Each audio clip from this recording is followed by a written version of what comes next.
friends. If you can't tell by the title and you can't tell by my sweatshirt which says I may cry but I can still get things done, we are going to be reading some sad books today, okay? We have got 3 books that I picked in a recent TBR video, and I just feel like 2 of them I've heard are sad and one of them seems sad. The one that seems sad is definitely better now. I mean, she's literally crawled up on the couch crying, and from what I gather, this is about our main character, Emma, and she just recently got sober and is trying to figure out life now as a sober person, but it says life's biggest messes are waiting for you. So I feel like this is going to be quite an emotional read. This is one of my most anticipated reads. I'm very excited for this. This is Promise Me Sunshine by Cara Bastone. And this is a book about loss. Our main character, Lenny's best friend, died of cancer, and she is having a hard time holding a job and really getting through life right now. All of it seems like a bit overwhelming. So she has started babysitting, and she's babysitting for this lady named Reese and for Reese's daughter Ainsley, and Reese's brother, his name is Miles, is in the picture as well, and he is gonna help Lenny with her live again list, and they're probably gonna fall in love, but it feels like this is gonna deal heavily with grief, and as somebody who has been affected by a lot of grief in their life, I am excited. And then we have got trauma porn, okay? We have got A Little Life by Hanya Yanagihara. So I honestly don't really know what this is even about.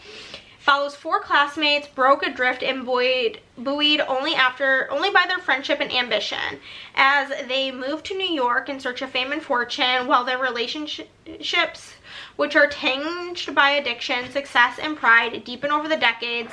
The men are held together by their unspeakable childhood trauma, a hymn to brotherly bonds and masterful deception of love in the 21st century. I did request this and this both on audio. I don't know if I'll get it in time for this video, but just know that's been requested. Let's go cry. Okay, guys. Okay, guys. We're doing it. We are starting the sad video. You know what? I've been feeling kind of sad to begin with lately. Like, I've been kind of down in the dumps. So I figured, let's kick it off. Let's read these sad books and just continue in our misery. You know what I'm saying? Like why not? Simply, why not? Why not take a crazy chance? I signed up for, so the audio for this is like, I'm number 800th in line on Libby. So I got an Audible free trial. It's like 99 cents for the first 3 months is 99 cents. And I got this and I'm gonna listen to it. It's like 24-hour long audiobook. I'm gonna listen to, no, 28, because the 2 times speed says it's like 14 hours ish. So I'm gonna listen to it on audio because the chapters are wildly long.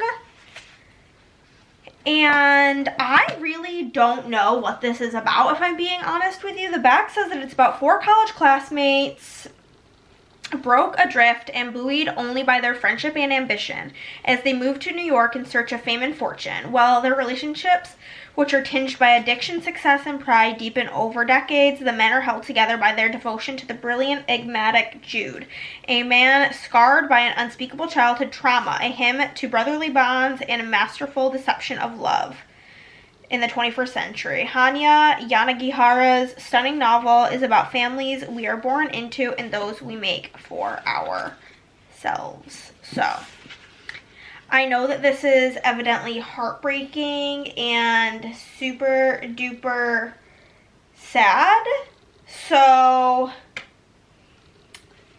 I'm ready to cry. And we're reading a lot of fatty books this month. I just read like a 700-page book or a 600-page book, and this one's an 800-pager. So with that being said, let's go be sad.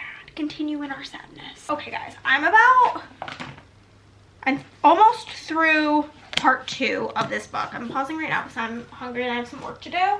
I'm going to try to finish part 2 today. I think there's about 10 hours left in the audiobook, so I'm hoping to finish it within the next 2 days if I finish it. that is being said, we're gonna get into, I don't consider this spoilers, but if you want to hear nothing about this book, I'm going to be talking about triggers with this book. But skip ahead until I'm not here holding this book if you don't want to hear anything about it. But I am like 20% considering DNFing this book, because this book has a lot of triggers like abuse and stuff like that. Those are not the things that are getting to me, but I'm listening to this on audio, as you guys know, and there's been parts that have nearly brought me to like tears of just like giving me like the feeling, like happy tears, like somebody's struggling and then they get a break in life type of thing. But this book so far has talked in very graphic detail about self-harm, and that is something that is very, like, makes me lightheaded. I've got some interesting phobias, and one of them is wrists and veins. Like, it's making my skin crawl thinking about them. And so hearing them talk about these oozing pustule wounds that are infected and need to be drained is, I'm not exaggerating, even though it sounds so dramatic. This book is so sad for sure, but it's making me lightheaded to the point that I'm having to like skip over some of the talk about self-harm because it's making me feel like I might pass out due to the fact that I am so squeamish. So that is something that I'm experiencing currently. I will say also, listening to this on audio, there are a lot of characters, and that is making it a little bit confusing. But basically we have our 4 main characters. Jude is like the main one that we're following, him and Willem. And they've met in school, in college, and they're now adults. And you're getting a lot of flashbacks to Jude's life. Jude walks with a cane. He has never disclosed to anybody like what he's really been through in his life. You find out that he was basically abandoned as a baby and never got adopted and was in a very abusive like group home, I believe through like a church type thing as a child, and that it was really, really bad and really horrible things happened. Still to this point in my reading, we don't know what happened to like the full extent of it, but the things that we do know are horrifying. If you have triggers of basically anything, don't read this, but like child abuse is a very big one, and it's been horrifying so far, but it may be too horrifying for me personally to read, which I did not expect to be like the case with this, but I'm gonna keep going. And I think if we're getting into really descriptive things of self-harm, I'm just going to have to skip ahead like 30 seconds on the audio, because if I was reading it physically, I would skim those things, because I can't, and if you call that cheating, that's fine, but I'm doing what's best for me, and that's where I stand with this. But I am gonna be taking a little bit of a break. I've been listening to this for a few hours. The fact that I'm like almost 250 pages in and we're like maybe 1/4 of the way through is crazy, but it's an experience. It is an experience. This is the face I was making listening to some of these things, but that's my update on that. Okay guys, we are getting pretty deep into this. I'm on part 5 chapter 2, and I'm over halfway through that chapter. The audio for part 5 chapter 2 is like 3.5 hours long, and I still have about 1 hour left in this chapter, but I only have like 4 hours left in the audio, so I'm going to finish it tomorrow. I listened to a good chunk of this today, and this book right now is feeling like a 4 maximum for me. It is very dark and very fucked up, but this is not the type of book that makes me cry type of sad. It's just like very disturbing and heartbreaking for sure, without a shadow of a doubt, but it's just not the type of book that's gonna make me cry. And I understand why the author has made things so graphic to make it more of like a shocking statement. I feel like it's kind of in the veins of the Netflix adaptation of 13 Reasons Why. They made it really graphic to really be impactful. So I think the author's doing a phenomenal job achieving making you feel all the things they want you to feel. But for me, because I have such a weak stomach and stuff like that, it's just really like taking me out of it. Like I am just trying to not pass out while reading these things or listening to these things, that I have to like fast forward it a little bit, or I like quite literally will pass out. So I think just for me, the graphic nature of some of the stuff is taking it down a little bit for me. It's definitely not a 5-star for me personally. But then whenever I am done, whenever I get in bed to read tonight, I am going to be starting this bad boy, Promise Me Sunshine. The first line of this made me LOL. It says, "This baby will not stop judging me, LOL." This is broken into parts. It says part 1 after. I don't know when part 2 occurs and if it's going to be like before or what the tea is with that. But it looks like the chapters are pretty short, which I am looking forward to because I love me a short chapter. But I am very much so looking forward to reading this book. I think this is obviously, these are 2 different realms of a sad book. This one is one that's going to stick with me and be like disturbing to me, whereas this one's going to get me in my feelings and make me cry. That's where I'm standing with these. And then my other, what's my other sad book? Oh, definitely, maybe, I don't really know how, that one's probably going to fall more in this realm, obviously, than this one. This one probably falls in the same realm as like My Dark Vanessa. So, with that being said, those are my thoughts right now. I feel like we've gotten a lot of updates on this book because it is so chunky and it's taken me so long to get through it.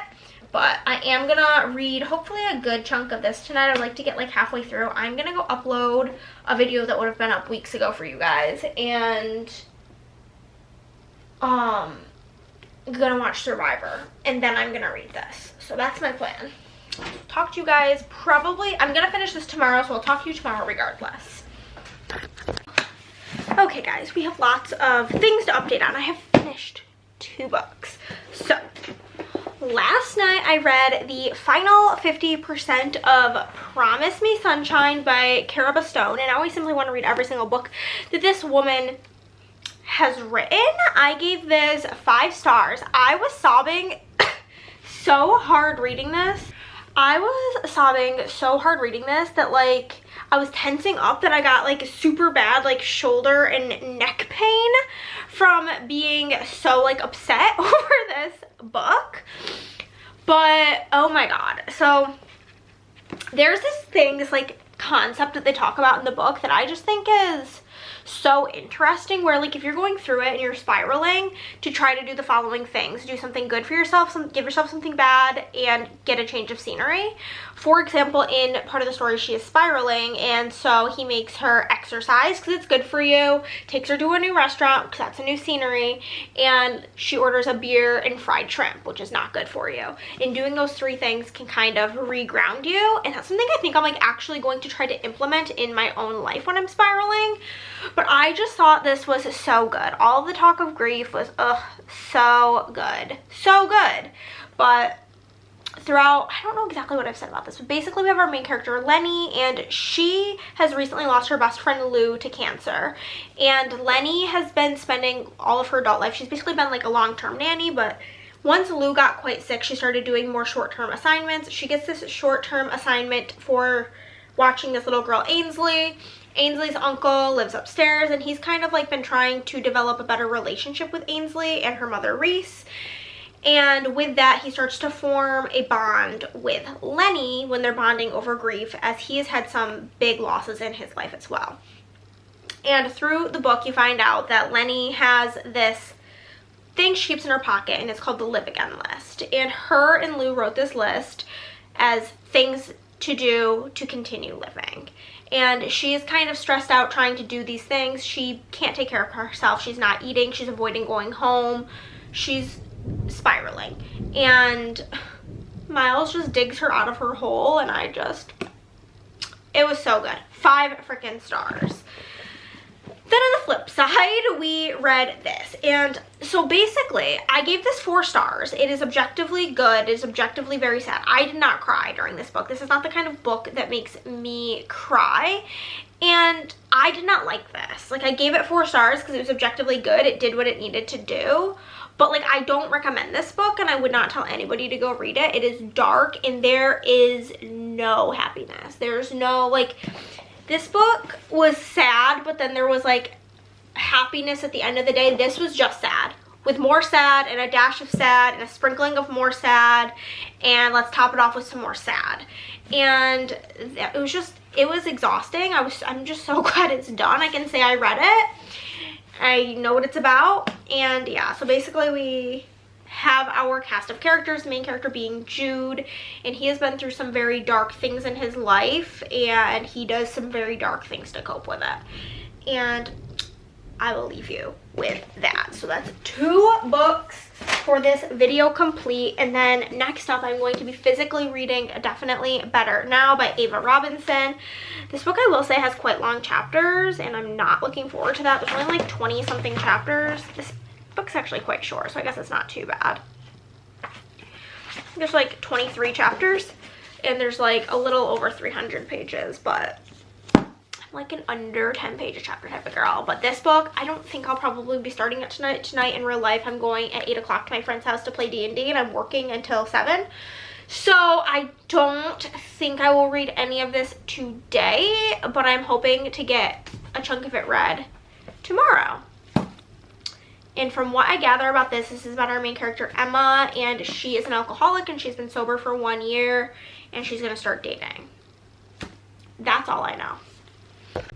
Okay guys, we are here. We have finished it. We're like a little bit close, but where I'm sitting, it's just how it's gotta be. We finished Definitely Better Now. And you guys, when I started this book, I was not really obsessed with it. I was reading it while I was editing videos, in the sense that, like, I would edit a video. I edited like 10 videos yesterday, but I'd edit a video, and then while it was rendering, I would read a chapter, and then I would edit another video. And I think that was like not giving me a good reading experience. So eventually I stopped doing that. And I was like, whatever, I'll just read this later. And then the chapters were quite long. Like, some of the chapters were over 20 minutes long, so I read this on my Kindle. But 5 stars, simply. So in this book, we have our girl Emma, and she is a recovering alcoholic. She has been struggling with alcohol her whole life. She comes from a family with a long line of addiction. Her grandfather died from alcoholism. Her dad is an alcoholic, which led to her parents' divorce. And then she also struggles with alcohol, but she is 1 year sober, and she has never really had a very close relationship with anybody she works with. She lost her best friend. Like, she didn't die, but like, they're no longer friends due to drinking, and she just finds it hard to open up to people. And in AA, they talk about how you're supposed to stay single for your first year and just focus on fixing the issues and working on yourself. So she's a year sober, and she thinks she might start dating, and it's really about her growing as a person. And it was so good. There was a lot of really deep talk about alcoholism, and as somebody whose family and life has been deeply affected by excessive drinking and alcoholism in so many different aspects, there were some things that like hit closer than I wanted them to. There was this one part that basically was like, before I started high school, the only thing I knew about alcohol was that it would blow up your life, and like relatable. And then there was this other situation with her dad where she was like, when he was blinking, it was taking him a long time to open his eyes and focus. That was a sign that he was drunk, but he came back in a normal amount of time with all the things he said he was going to get. That's a point towards sober. And then I realized this is what I've been doing my whole life, is like filling out a checklist to figure out if he was sober or if he was drunk.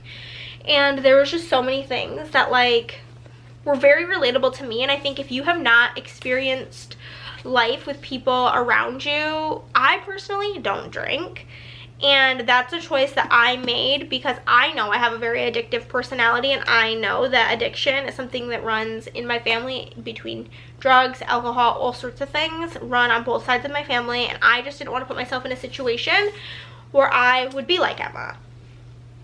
And like having seen the effects of drugs and alcohol on families and like the hardships that it faces, this is a book that hit me personal, like on a very personal level. So in this video we had 2 5 stars, and both of these books did in fact make me cry. And then we did have a 4 star with A Little Life, and this one did not make me cry, which is probably, maybe there's something messed up in my head, because these 2 did make me cry and this one didn't. But I think it really comes down to that these books have joy in them, and I cried at the moments of like more like happy tears and like, oh my god, I'm so grateful that this is happening, like all these bad things have happened but there's a happy ending. Whereas this book is just sad the whole time with no hope. And I think the lack of hope in this book made it harder for me to be emotional, because I was not expecting anything good to come of these characters and for anything good to happen to these characters. So when horrible things kept happening, it's what I expected. So I was able to like have come to terms with it before it came about. But what have we learned in this video? With 2 5 stars and a 4 star, I think it just means I'm a sad girl, and I love me a sad book, and I love a book that makes me emotional.